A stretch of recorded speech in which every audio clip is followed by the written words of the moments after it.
My name is Marcus Johnson, and I've spent my life learning that respect isn't given based on what you wear or how much money you have. It's earned through how you treat others. I built my business from the ground up, starting with nothing but a dream and an unshakable determination to prove that hard work and integrity could overcome any obstacle. But even after years of success, I've learned that some people will still judge you based on nothing more than appearances. This is the story of one of those days when appearances deceived and life taught a lesson that money couldn't buy. It was a Tuesday afternoon, and the sun was blazing over the city. I had a couple of hours free before my next meeting and figured I'd stop by one of those fancy luxury stores downtown to pick up a special gift for my granddaughter's birthday. She'd been hinting at this necklace key for months, something simple but elegant. I thought it'd be the perfect surprise. Now, I wasn't dressed to impress. I had on a plain grey t-shirt, some old faded jeans, and a pair of scuffed work boots. My clothes weren't flashy, and they sure didn't scream millionaire businessman, but that's never been my style. I believe in letting my actions speak louder than my appearance. As I drove down the familiar streets of the city, I couldn't help but reflect on how far I had come. Born and raised in a small neighborhood on the south side, I knew what struggle felt like. My parents worked double shifts just to keep food on the table. We didn't have much, but what we lacked in material things, we made up for in values, honesty, hard work, and most importantly, respect for others. I remember walking past stores like this as a kid, pressing my face against the glass, dreaming of a day when I could walk in and buy whatever I wanted. But I also remember the looks, the kind that made you feel like you were invisible, or worse, like you didn't belong. Those looks stuck with me, and even now, decades later, they still do. When I pulled up in my old pickup truck, I could already feel the stares. You see, in this part of town, most people drive sleek luxury cars, shiny sports cars, brand new SUVs, all polished and spotless. My truck, with its dents and scratches, looked out of place among them. But that didn't bother me. That truck had been with me since the early days of my business. It was a symbol of how far I'd come.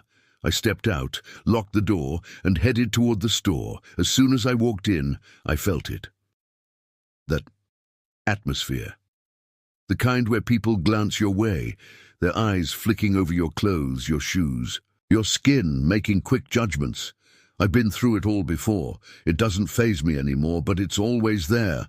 That silent whisper of, "You don't belong here." But I wasn't here to prove anything to anyone. I had a mission to get that necklace. The store was pristine. The floors gleamed under the bright lights, reflecting the glow of glass display cases filled with diamond rings, luxury watches, and her designer handbags. Classical music played softly in the background, adding to the air of exclusivity. The staff wore sharp suits and polite smiles, but their eyes told a different story. They glanced at me, then quickly looked away, as if hoping I'd get the hint and leave. But I kept walking. I found the jewelry section and started browsing. The necklace was right there, displayed under bright lights. I could already imagine the smile on my granddaughter's face when she'd opened the box. She was the light of my life, and nothing made me happier than seeing her happy. That's when I heard it. A voice, young, arrogant, and loud enough for everyone in the store to hear. "Hey, old man," the voice sneered, followed by a burst of laughter. "You sure you're in the right place? The thrift store she is down the street." I turned my head slightly and saw them, a group of 3 teenage boys, all dressed in designer clothes. They had on Gucci belts, Louis Vuitton sneakers, and shoe gold chains that probably cost more than most people's rent. One of them, clearly the leader of the pack, had a smug grin plastered on his face. His friends chuckled behind him, enjoying the show. I could feel the eyes of the other customers and the staff on me, waiting to see how I'd respond. The cashier at the counter tried to hide her smirk, but it was there. I could have fired back. I could have reminded that boy about manners and respect, but something told me that words wouldn't mean much to someone like him. Instead, I just smiled to myself and went back to browsing. But inside, oh, I was boiling. Not because of the words, I've heard worse in my life, but because they thought they could treat someone like that and walk away without consequences. That's when the idea hit me. I picked up the necklace and walked over to the cashier. The boys were still watching, whispering and laughing, probably, expecting me to be denied at the counter. The cashier didn't even bother to hide her skepticism. "Is this all?" she asked, her tone dripping with condescension. I smiled. "No," I said calmly. "I'll take everything." For a moment, there was complete silence.